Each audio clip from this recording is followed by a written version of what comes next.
Hi everybody. I'm just conscious that I'm putting some material together for you.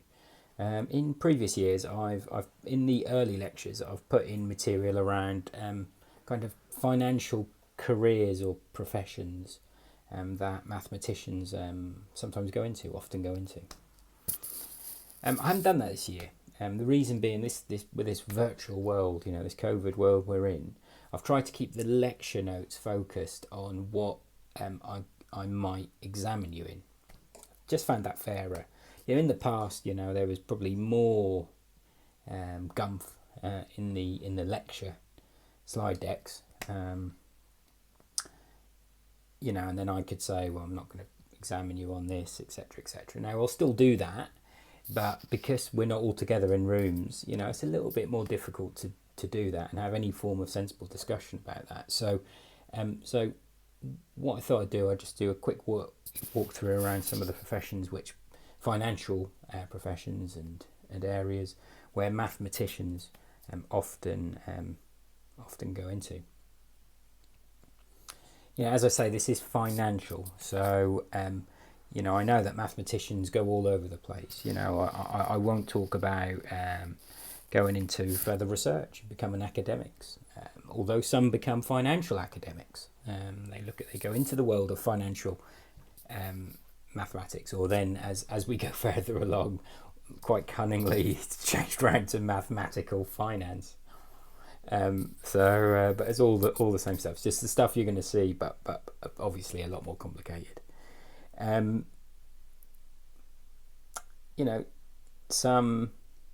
Some go into education. Now, some go into financial education as well. You could, for instance, it could be a second route along. So, like myself, so became an actuary, and now I become an educator, become a lecturer for you. Or, some actuaries stop and then become school teachers. And to be fair, some school teachers become actuaries much earlier in their career. So there's lots of careers mathematicians go into, but I'm going to talk about financial careers here. So first of all, something close to me is there's something called the actuarial profession, and of which you take lots of kind of exams across mathematics and statistics and economics, and then specific to insurance. And at the end, you're a qualified actuary, and really, most actuaries end up working in the world of insurance, whether that's life insurance, where you're working with products which protect against financial loss on death and things like that. Or you can work in what's called general insurance, which is also known as non-life insurance. So you can probably guess what that is. That's things like products such as motor insurance. So you're protecting objects there, and then of course the risks are different to those objects. In life insurance, the risk might be the risk of death, whereas here with a motor insurance, it might be risk of an accident or risk of being vandalized, something like that. So you can see that there's all sorts of data and mathematical modelling, which makes the skills of graduate mathematicians attracted to that via actuarial science. So lots of mathematicians go into that. I wasn't a mathematician. I read mathematical physics and atmospheric physics and things like that later on, and I kind of ended up building big models for Aviva or Norwich Union, as I was in the past. So you don't have to be a mathematician to go into it, but most actuaries are mathematicians. A much bigger profession is the next one, which I'll talk about, which is accountants, or in the world of accountancy. Now, there are many hundred thousands of accountants. There's several types of accountants. There's chartered accountants. There's what's called public sector accountants. I can't remember the actual the actual name, but you can imagine what they do. They work for the civil service, making sure that monies are going in the right place, etc. And then you can have management accountants who really do planning. They look at a company and they help the company plan. So these, the thing about this, so accountants is all around financial control. So this is controlling the finances. Can imagine that if in a big business there was nobody keeping an eye on where all the money was coming and going, controlling how much different departments could have, etc., etc. It'd be an absolute disaster, and and has been in some businesses, which we'll all see in the newspaper in the future, and I've seen many times in the past. But anyway, accountants bring order to that. So they do things like financial control. They make sure monies are being spent correctly. They also do lots of financial reporting, as it's called. So as a company, you have various financial statements that you have to send into the government, Companies House, for taxation reasons, or to because it's a good thing for shareholders to have that information, and that says about the financial standing of a business. And there's lots of accountants do things like that. And then of course, there are accountants who effectively do everything for small businesses. So they'll set up as a consultant on their own. They set up their own little accountancy business, and then they have clients who come in and say, "Oh, here's all my cash flows. Can you build the statements for the year end for that?" So accountants are all over the country. It's probably the most flexible career, which I'll talk about. So if you're a talented accountant, you can work in life insurance. You can work in car manufacturing. You can set up your own consultancy. You can probably do. You can be an educator as well in finance. You can work, like for instance, work at Kent Business School. There's all sorts of things you could do. In my opinion, when you get a really talented chartered accountant, they're much more useful than a really talented actuary. That's really hard for me to say. But you do tend to see that most chief executives of businesses are accountants. They're not actuaries. Now, there's a number of reasons for that. If you think about the law of large numbers, there's many, many more accountants going into it. So, of course, you've got more chance of having a very talented individual in your profession if you're for accountancy compared to actuarial work. And that's not to say that accountants are stronger mathematicians than actuaries. That definitely isn't true. But they are strong mathematicians, and many mathematics graduates become chartered accountants or whatever accountant. If I had my time again, I'd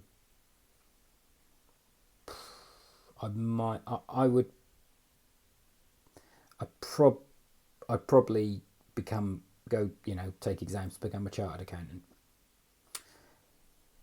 rather than an actuary. There's no way at the point where I was, in the work, how the world was, where I was, there was no way that I could even make that sort of decision. I didn't really know what an actuary was, to be brutally honest. So therefore, to really have any plan of the long-term future would be thing. But the reason being, it gives you flexibility. It does give you more flexibility. However, if you're not particularly talented, the world is a much harsher place as an accountant than an actuary. You can be an average actuary like myself, and you do earn quite a bit more than say an accountant. And not to say that you earn hundreds of thousands of pounds and all this sort of thing. Don't believe the hype in that. So I think accountancy was probably where I would have gone for. It had given me more flexibility in my life, and the last 10 years, that's what I've really looked for in my life.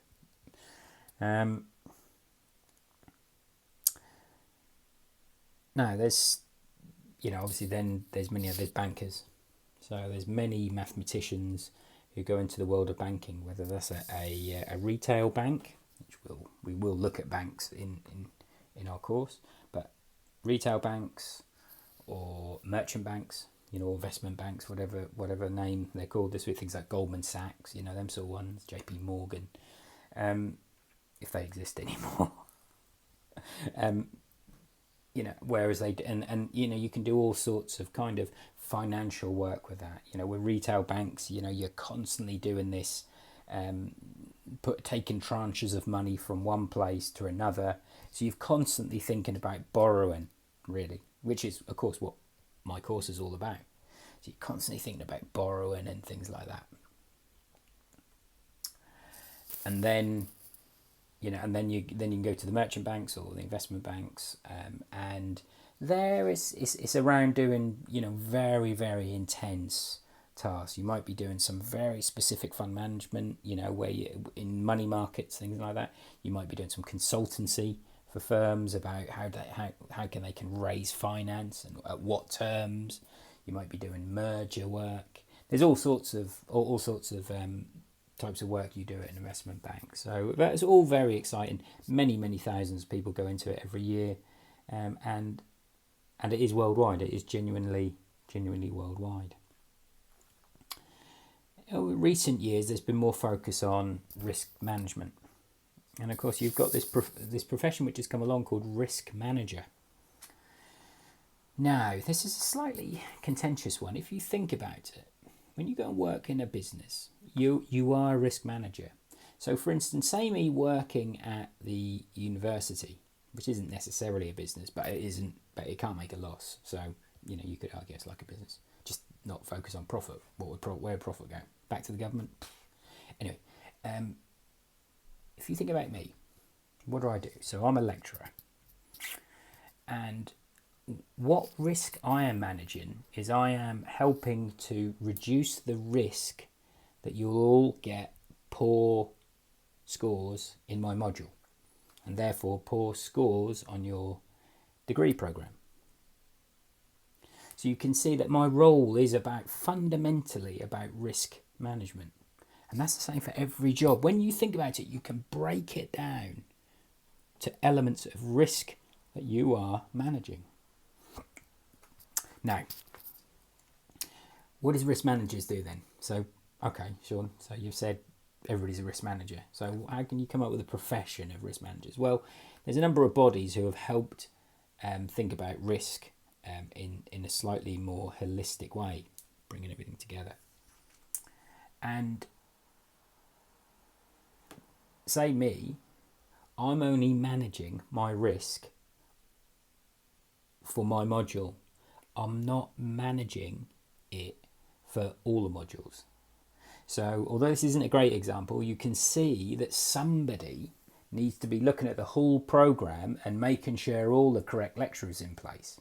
Now, you could argue that's not a risk manager, that's the director of whatever programme, mathematics, financial mathematics, actuarial science. You could, but in another world that wouldn't have, and you would have a risk manager sitting on top of that, making sure, bringing that infrastructure, so then the powers that be has that data and that oversight of the risk management process which is in place.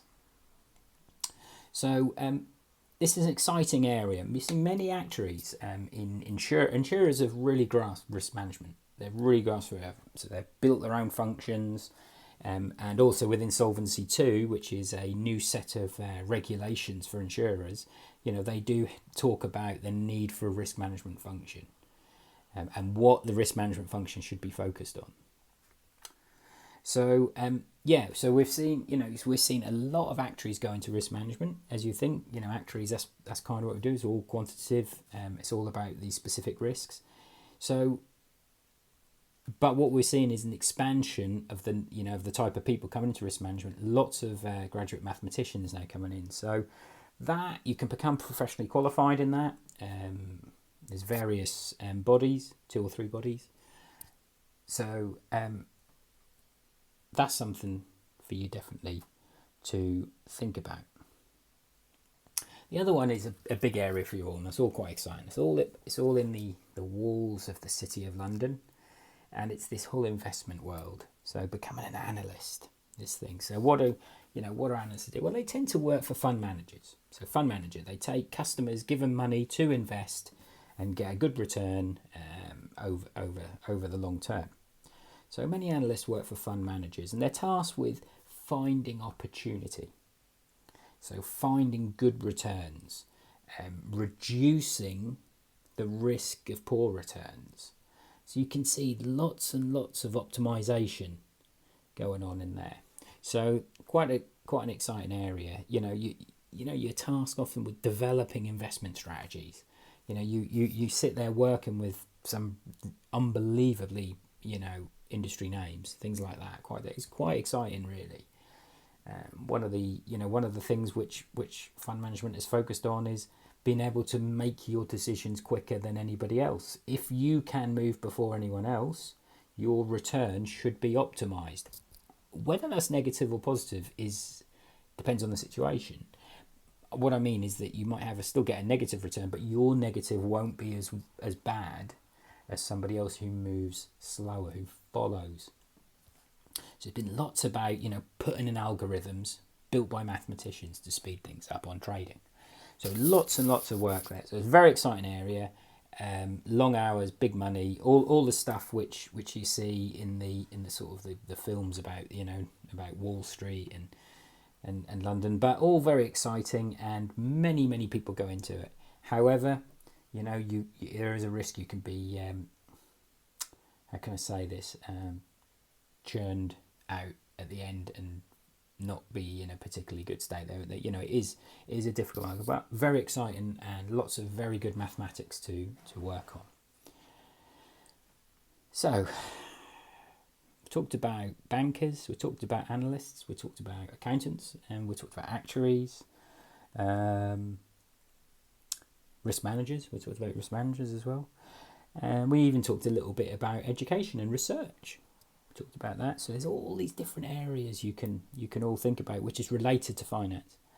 And I think probably the final one is a growth area for mathematicians, and especially because graduates are obviously naturally young. You're 21, 22, 23, 24, 25, that sort of age.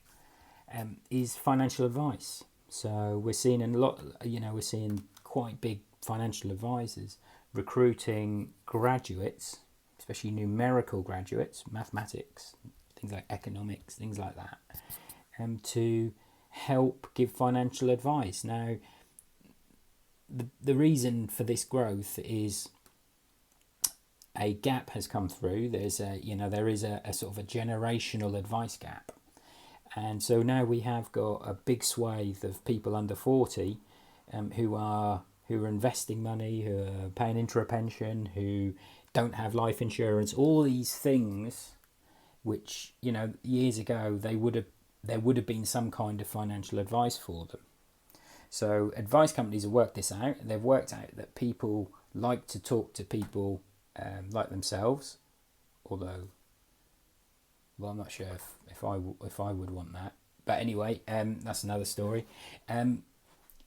So young people need advice. So whether they need to recruit talented young people. Now, what sort of stuff are you doing? Well, you are projecting in the future. You are sitting down with young customers and saying, what are you thinking about in the future? What are you looking for? And then they say, well, I want to have some children. Say, right, children. So there's going to be a cash demand there, but I want to buy a house. So says, right, okay. I need to save for pension. I haven't got parents who've got £100 million estate or something. And don't get any ideas. Mine haven't. But that sort of thing. I need to build up a pension. Them sort of thing. So there's two real skills on that. One is mathematical skills and understanding, a range of the sort of future cash flows of individuals, of financial products. There's lots of training involved, and you could become professionally qualified in that with what's called the Personal Finance Society, which is part of the Chartered Insurance Institute. One of the bodies I do quite a lot of work for, the CII. And it's a real growth area. You become professionally qualified, and it's good. You do need good communication skills as well. So you get trained in communication skills. So if you're naturally good at written communication, verbal communication, maybe there's something for you. Quite similar to that is the insurance market as well in London, in the city. You know, around this old Lloyd's of London building, you see it with all that metal. They built it inside out and all that sort of thing, and then the Gherkin, where I used to work. You know, there's all sorts of that's all quite exciting. All these big buildings, you know, etc., and nice wine bars and stuff. You know, insurance, global insurance market is in London, so there are many roles required around bringing customers and placing insurance in a market. Simple as that. Brokers, advisors, risk takers, these things called underwriters. There's many roles in there, all very exciting and very well paid. You have to watch lots of executive lunches, so you do have to watch your waistline a little bit. I don't know, coming from me, but anyway, so all very exciting. So that's it. I think I've explained quite a lot. I think the final thing I would say is finance, mathematics, insurance, education, all these things are global. You know, your future can be a global future. Now, what that means is doesn't necessarily mean you want to go and work abroad straight away. But you go into these, and maybe when your children are grown up, a bit like me, I mean my children, you know, they've grown up or nearly, or getting there now. It gives you freedom to go around the world if you want. So, you know, the one thing I'll say with your program which you're on now is that that's going to give you opportunity later